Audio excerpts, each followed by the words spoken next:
Pues muy buenos días, tengan todos los compañeros que nos están y compañeras que nos están acompañando desde Sudamérica, México y en otras partes del mundo a presenciar el tercer foro de opinión y diálogo entre jóvenes que está organizando Comey y amablemente agradezco la invitación para que un servidor sea el moderador de inicio, de entrada. Después nos va a acompañar la compañera Andrea Verónica. El tema es, ¿sí? ¿Podrían regresar una, por favor? Sí. El tema son los retos de las zonas de riego abastecidas por aguas subterráneas con la sobreexplotación al control. Entonces, es un tema muy interesante. Yo creo que en México se tienen al día de hoy cerca de 105 acuíferos de acuerdo a la norma, considerados como sobreexplotados, en déficit. Hay mucho por hacer, pero nos gusta también tener en consideración la opinión de los jóvenes que hoy nos acompañan y nos van a brindar su punto de vista, cómo lo perciben, cómo lo identifican y cómo posiblemente ven posibles alternativas de solución. Es un tema pues, que debemos de atender todos como sociedad, como usuarios y como profesionistas. Es interesante pues, esta dinámica que está llevando a cabo Comey como tercer foro, considerando la opinión de los jóvenes. Yo creo que es muy valiosa. Espero que les agrade el espacio y sea muy retroalimentador. Las preguntas que tengan se van a hacer hasta el final, una sesión de preguntas y respuestas, en donde incluso se va a poder dar la oportunidad de abrirles el micrófono para que puedan hacer algún comentario y redondear la plática o alguna aportación. Práctica. El programa se los estamos mostrando en este momento. La idea es de que participe como ponente Aldo Yael Zamarrón y Peralta, que está haciendo su proceso de maestría en Wageningen University and Research en los Países Bajos. Posteriormente va a estar Óscar Alejandro Leal González, que es de la Universidad Autónoma de Aguascalientes.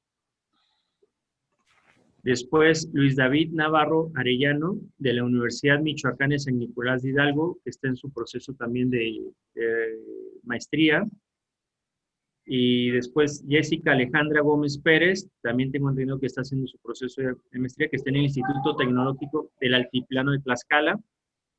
Y para la moderación de esto, pues, de los panelistas y redondear en comentarios, nos va a acompañar Andrea Verónica Domínguez, de la Universidad Veracruzana Campus Jalapa, que también es miembro de los capítulos estudiantiles a nivel nacional de la Asociación Mexicana Hidráulica. Y obviamente al final, el presidente del Colegio Mexicano de Ingeniería y Irrigación, Comey, el doctor Waldo Ojeda, estará al cierre del panel. Para mí es un agrado, una satisfacción y un honor que nos hayan considerado para participar en este panel. Muy rico y desde luego pues dar ese impulso a los estudiantes que para mi visión pues son los próximos tomadores de decisiones y líderes en sus diferentes posiciones donde cada quien vaya a decidir aportar al sector y obviamente para el crecimiento de México, ¿no?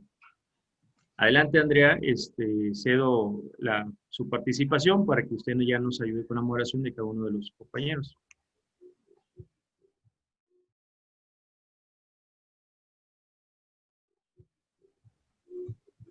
Hola, buenos días y bienvenidos sean todos a este tercer foro de jóvenes de Comey. Muchas gracias, maestro Daniel, por la apertura. Le agradezco tanto a usted como al doctor Waldo por la invitación para acompañarlos el día de hoy, moderando con mucho gusto este importante evento, que bien sabemos que será de gran provecho para todos nosotros aquí presentes. Como lo comentaba el maestro Daniel, podremos escuchar y aprender un poco de estas 4 perspectivas de jóvenes, dialogando sobre un tema actual y de gran relevancia, como lo son los retos de las zonas de riego abastecidas por aguas subterráneas, de la sobreexplotación al control. Le agradezco mucho su presencia a todos nuestros asistentes y les recuerdo que podrán estar mandando sus preguntas o comentarios a través de la plataforma que nos estén viendo, ya sea Facebook o Zoom, y nuestros panelistas nos ayudarán contestándolas al finalizar todas las participaciones. Bueno, ahora sí, nuevamente sean bienvenidos y vamos a dar inicio. Le pido a los ponentes y asistentes apaguemos nuestras cámaras y micrófonos y solo la mantenga el ingeniero Aldo, quien será nuestro primer participante. Les recuerdo a todos nuestros ponentes que cuentan con un tiempo de 15 minutos para realizar sus presentaciones. Estoy al pendiente de avisarles cuando se llegue al límite de tiempo, unos 2 minutos antes. Y bueno, vamos a dar paso a la primera intervención del día de hoy con el ingeniero Aldo Yael Zamarroni Peralta de la Wageningen University and Research. Él es ingeniero en irrigación por la Universidad Autónoma de Chapingo, estudiante de la maestría en gestión de suelo y agua por la Universidad de Wageningen de los Países Bajos. Tiene experiencia técnica en el diseño de humedales artificiales en una empresa en el país de Alemania, interés en la interacción agua, tecnología y sociedad, territorios hidrosociales y la ecología política del agua. Es consultor para la Organización de las Naciones Unidas para la Agricultura y la Alimentación, asistente técnico en la estimación agroproductiva del Sistema Agrícola Chinampero en la Ciudad de México. Y bueno, bienvenido Aldo, y te vamos a ceder la palabra para que comiences con tu presentación. Adelante. Bueno, pues muchas gracias primeramente por la invitación a este tercer foro. Yo titulé mi presentación Una visión sobre la ecología política del agua subterránea en México. Un poquito de lo que vamos a hablar. Primero, una visión a una escala global de lo que es el agua subterránea, la importancia de esta agua como parte de un sistema socioecológico, las 4 fases que se han identificado en el desarrollo del agua subterránea, así como cuál es el agua subterránea en México con una perspectiva de ecología política, que es en lo que yo me estoy especializando acá en Wageningen, en los Países Bajos, y unas posibles acciones que se pueden realizar para ayudar al manejo del agua subterránea. Primeramente, con una visión a escala global de lo que es el agua subterránea, aproximadamente más de 100 millones de hectáreas tienen irrigación en este momento en el mundo, y de estos, esto quiere decir que una tercera parte de la superficie que se riega es con agua subterránea. Y más o menos, aproximadamente el 40% de la producción agrícola se hace con agua subterránea. Recordemos que cuando se tiene agua subterránea, un sistema de riego, generalmente la producción tiende a incrementar. Generalmente es utilizada para la producción de cultivos de gran valor, porque no se está esperando al temporal. Esto quiere decir que se puede hacer un calendario de riegos, y eso le da mucha seguridad a los productores, y el 60-70% es utilizada para la irrigación en zonas áridas. Ejemplos de estos es el norte de México, el desierto de Perú también. Y finalmente, y muy importante, que existen sociedades que dependen del agua subterránea, es decir, no tienen fuentes de agua superficial.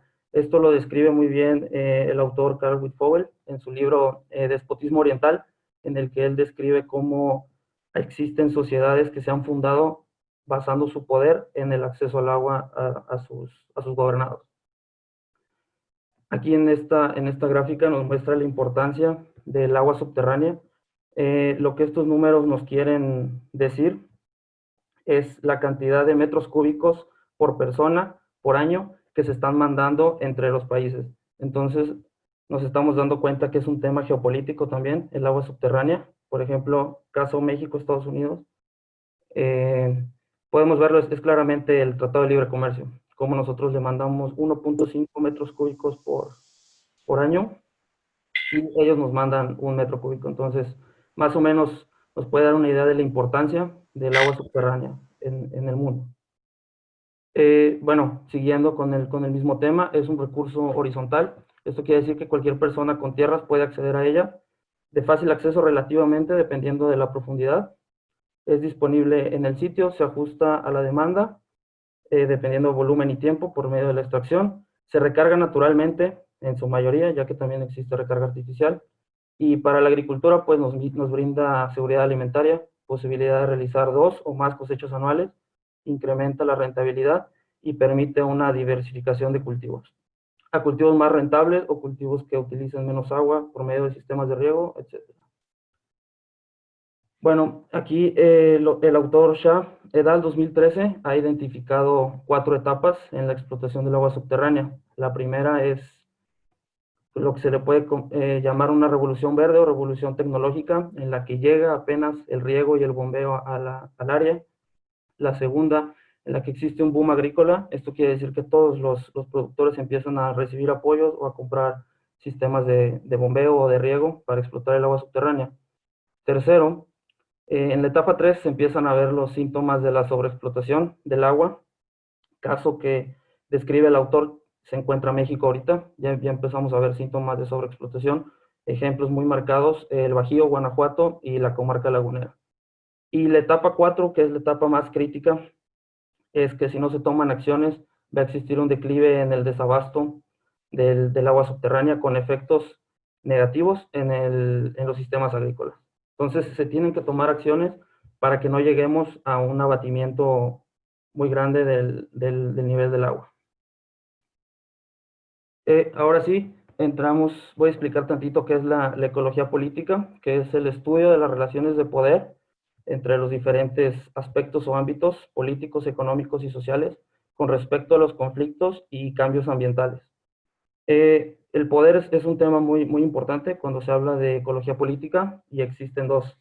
El primero, distributivo, explicado por Max Weber, en la que la persona A ejerce un poder sobre B, y el estructural de Foucault, en la que para que una persona tenga poder, la otra persona tiene que ceder. Por ejemplo, A tiene que ceder poder para que B pueda ser más poderoso. Entonces, es como un equilibrio entre personas. Y esto cobra mucha relevancia porque el uso del agua subterránea juega un papel muy importante en el desarrollo socioeconómico de muchas sociedades en el mundo. Como resultado de esto, existen intereses económicos y políticos con respecto a la regulación del agua. Actualmente, una de las problemáticas del agua en México es la carrera hacia el fondo del acuífero, que le llaman.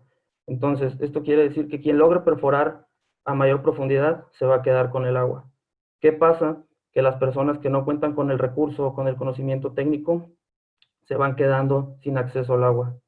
Entonces, las comunidades rurales contra los sistemas de agua potable, existe también la pelea entre pequeños y medianos agricultores y las industrias, minas y ciudades que podemos pensar que tienen mayor acceso a estas tecnologías.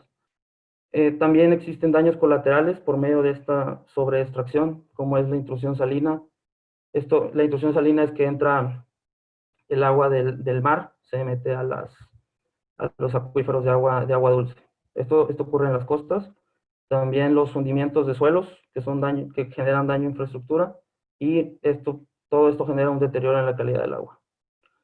¿Qué es lo que pasa cuando ocurre esta carrera hacia el fondo del acuífero?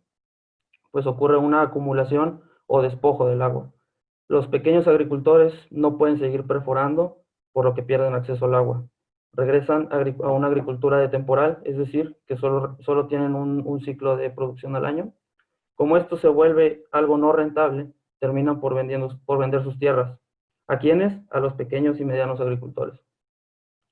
Al final se vuelven trabajadores agrícolas de las que eran sus tierras, y al ser un trabajo no tan rentable, terminan por migrar. Entonces genera un problema de migración rural-urbana. Esto que se veía tan pequeño como es perforar a mayor profundidad, termina generando una migración rural-urbana que puede generar otro problema mayor. ¿Qué se está haciendo en la actualidad con el agua subterránea? Pues se están dando subsidios para energía, electricidad y gasolina, apoyo para perforación de pozos, apoyo para la modernización del riego. Actualmente existen los cotas que se dedican al monitoreo y evaluación de las unidades. Pero ¿qué pasa? Es insuficiente en cantidad. Las sanciones que se aplican también son ineficientes. Se han descrito procesos de corrupción, medidores de flujo alterados por los mismos agricultores y las relaciones de poder entre pequeños agricultores y agricultores de mayor escala o agroexportadores. ¿Qué falta en este momento? Falta una mayor regulación a empresas perforadoras, falta imponer restricciones a áreas de producción, es decir, que si ya sabemos que la recarga en ese acuífero es poca, que solo se puedan producir ciertos cultivos que sean más rentables y que utilicen poca agua. Hay que atender el síndrome de sobreconcesionamiento, hay que atender también los intereses privados o el famoso clientelismo político que se da en muchos casos, y hay que también acabar con el conflicto entre instituciones de diferentes niveles, a la par de contradicciones intersectoriales. Es decir, que exista un plan nacional de agua subterránea, pudiera ser una idea, en la que se tenga una visión clara de a dónde se quiere llegar en 10, 15 o 20 años. ¿Qué se puede hacer? La doctora Nancy Fraser, profesora de Ciencias Políticas y Sociales en la Universidad de Nueva York, desarrolló un modelo o un concepto que se llama las 3 R's: representación, redistribución y reconocimiento, a manera de empoderar a los agricultores o a los pequeños usuarios. Es decir, que ellos sean representados al momento de la toma de decisiones, que se les redistribuya el recurso y que también se les dé un reconocimiento como usuarios útiles o como personas que conocen el sistema. Pero como todo, siempre existe una crítica, y aquí la pregunta es si en la práctica pueden todos los agricultores ser empoderados, o al final se va a tener que relegar a los más pequeños, a los más grandes, a los medianos. Entonces no es tan sencillo como pudiera parecer, pero se tiene que intentar. Finalmente, ya para cerrar mi participación, los mensajes para llevar a casa es que la problemática del agua subterránea no es solamente técnica, la eficiencia también se puede medir de manera económica, política y social. Si bien México vamos por un buen camino en la gestión del agua subterránea, es necesario considerar el contexto y conocimiento local, así como el empoderamiento de los usuarios al momento de diseñar las políticas públicas para el manejo del agua subterránea. Es decir, verlo como un sistema socioecológico en el que la sociedad y el medio ambiente trabajan juntos, y si hay un problema en uno, puede efectuar problemas el otro. Y finalmente, la distribución en el acceso del agua no es igual en todo el país, eso lo sabemos, y por ende es importante entender cómo, por qué, por quién y para quién funcionan las soluciones técnicas y políticas públicas con respecto al agua subterránea. Y finalmente, me gustaría compartir esta frase de un profesor de acá de Wageningen, en la que nos expresa que la gobernanza del agua se puede ver de 2 maneras. La primera es gobernar el agua a través de la sociedad, y la segunda es ejercer un poder sobre la sociedad a través del acceso al agua. Entonces, espero que con esta presentación surjan más preguntas que respuestas, pero que sean preguntas críticas para que podamos ver el agua subterránea no solamente como un problema técnico. Eso sería todo de mi parte. Muchas gracias.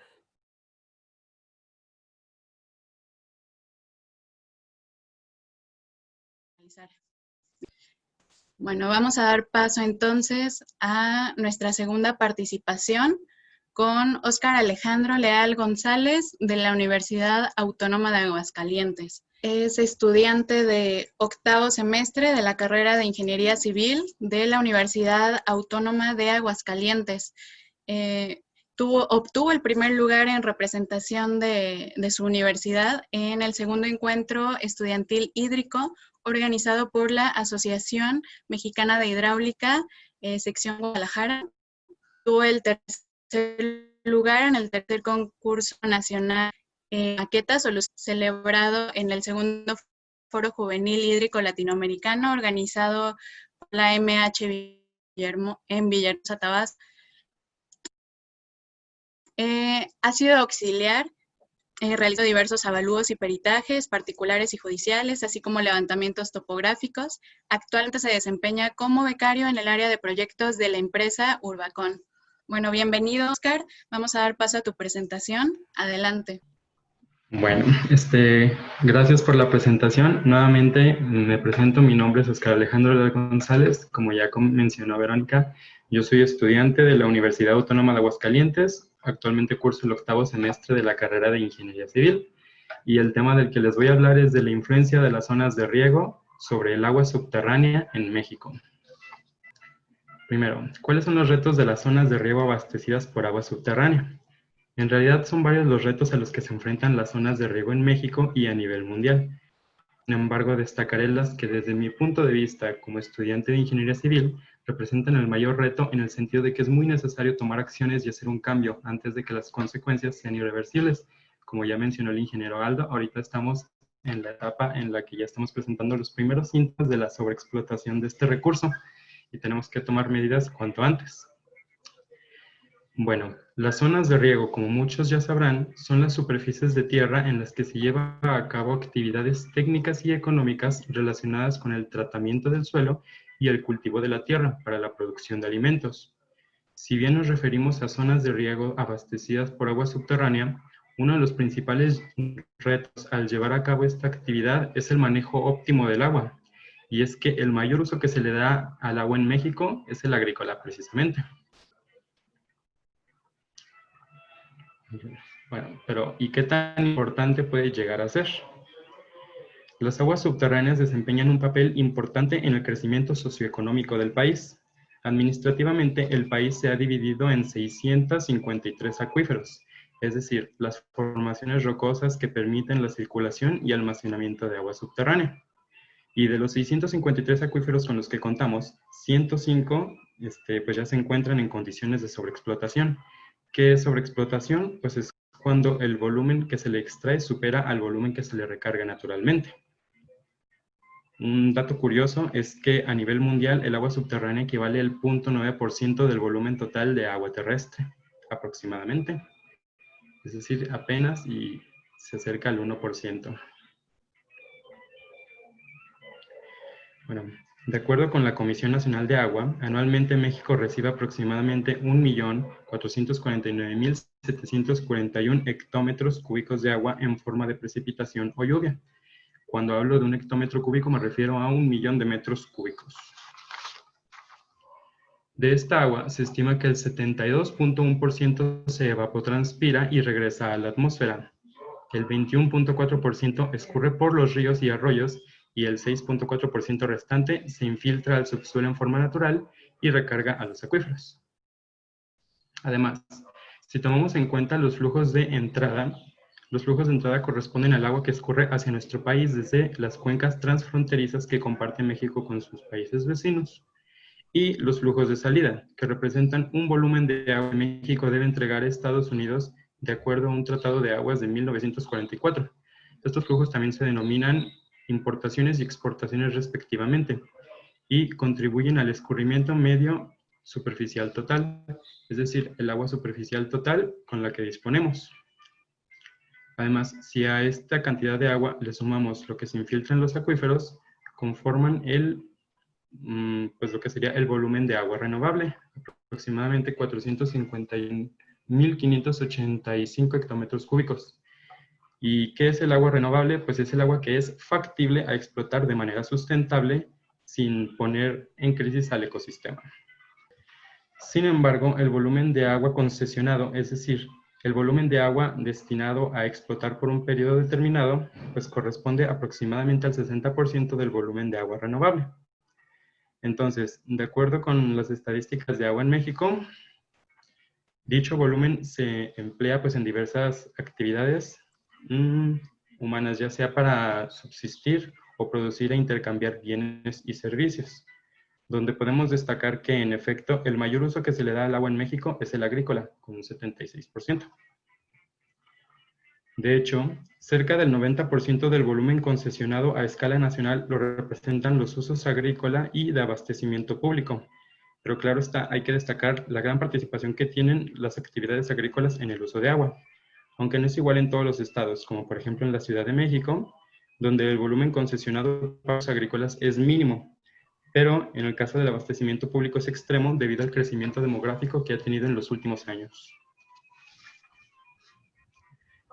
Bueno, en general, el mayor uso del agua en México es agrícola y en conjunto con la energía eléctrica, el abastecimiento público, la industria autoabastecida, conforman los usos agrupados consuntivos, que son los grupos, pues el uso consuntivo del agua es aquel donde existe una diferencia volumétrica entre la extracción y la devolución al medio tras ser empleada en una actividad. Por ejemplo, en el uso agrícola, nosotros extraemos cierta cantidad para dedicarla a esta actividad, pero gran parte del volumen de esa agua se evapotranspira, entonces no la regresamos al medio de la misma manera en que la utilizamos. Bueno, de acuerdo con el Registro Público de Derechos de Agua, estos son los volúmenes concesionados o asignados a los usuarios de aguas nacionales al 2017. El porcentaje que representa el agua empleada en los usos consultivos respecto al agua renovable es el indicador de grados de presión que se ejerce sobre un recurso hídrico en un país, cuenca o región. A escala nacional, el grado de presión al 2017 en México fue del 19.5%, el cual se considera bajo. De un 20 a un 40% ya es considerado medio, y por arriba de este valor ya es alto o muy alto, según la Comisión Nacional del Agua. Pero ahora veámoslo desde el punto de vista del agua subterránea. Los 653 acuíferos en México aportan el 39% del volumen destinado a usos consultivos.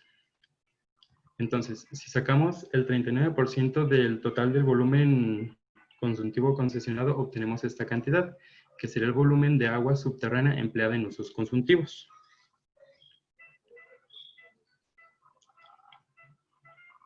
Bueno, si esta cantidad la comparamos con la infiltración media anual, que sería lo mismo que el volumen de agua renovable, pero descontando la escorrentía superficial, el, por así decirlo, grado de presión obtenido es mayor, lo que indica que hay un mayor grado de presión en el agua subterránea para usos consultivos con respecto al agua superficial.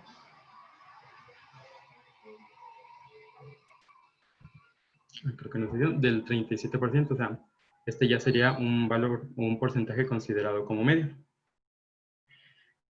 Tomando esto a consideración, si bien el grado de presión en el país es bajo, las zonas centro, norte y noreste del país experimentan un alto grado de presión. Claro está, debido a las condiciones, pues no son las mismas en todo el país. En la zona norte es donde se extrae mayor cantidad de agua y también es una de las zonas más áridas con respecto al sur. De alguna manera, esto explica la semejanza que hay entre las zonas donde es mayor la concesión de agua para usos consultivos agrícolas con las zonas donde se ubican los acuíferos sobreexplotados o en condición de sobreexplotación. Y claro está, si se dispone mayormente del agua subterránea para llevar a cabo estas actividades, es debido a las ventajas que ofrece en un país como México, con regiones áridas donde el suelo es la principal y a veces la única fuente de agua. Ventajas tales como el hecho de que los acuíferos funcionan como vasos de almacenamiento y filtros purificantes naturales. Se tienen menos pérdidas de agua por evapotranspiración porque pues, el líquido se encuentra confinado en el suelo. Menor exposición a la contaminación con respecto al agua superficial, por ejemplo. Su disponibilidad se ve menos afectada por las variaciones climáticas, es decir, podemos prácticamente extraerle agua al acuífero en cualquier época del año y su temperatura se mantiene más constante. Para finalizar, desde mi punto de vista, hay dos acciones que considero deberían ser tomadas en cuenta para comenzar a revertir esta situación. La primera tiene que ver con la cultura del agua. Y es que esta situación por la que estamos atravesando actualmente es una situación crítica y que puede definir el futuro de nuestro país y de nuestra sociedad. Y realmente es muy poca la gente que está pues, al tanto de lo que está sucediendo. Realmente solamente las personas que tienen que ver con el medio de ingeniería civil, ingeniería agrícola, estamos lo suficientemente enteradas como para saber que estamos en una crisis. Se le tiene que comenzar a impartir a la gente la situación por la que estamos atravesando, y claro, para esto son eventos como este, pero se le tiene que dar mayor difusión. La gente tiene que tomar conciencia, al ser ellos los principales consumidores de agua, pues tienen que tomar decisiones y, por ejemplo, está ligado un poco con la segunda Pues con mi segundo punto de vista. Por ejemplo, actualmente yo he visto que en Aguascalientes se invierte más en infraestructura, que aunque sí es necesaria, pues no es la prioridad. Es más necesario invertir, por ejemplo, en la tecnificación de riego para poder mejorar y optimizar el uso del agua. Tal es el caso, por ejemplo, de Israel, un país que tiene recursos limitados naturales y 2/3 partes son zonas desérticas o áridas, pero tuvo un desarrollo intensivo en la agricultura a partir de la innovación en sistemas de riego, específicamente por goteo, me parece, y a partir de ahí Israel se ha colocado como una potencia mundial en el manejo del agua. Pues por mi parte sería todo. Agradezco nuevamente por su atención. Les dejo aquí nuevamente mis datos y mis redes sociales por si quisieran comentar algo de manera personal conmigo. Y muchas gracias.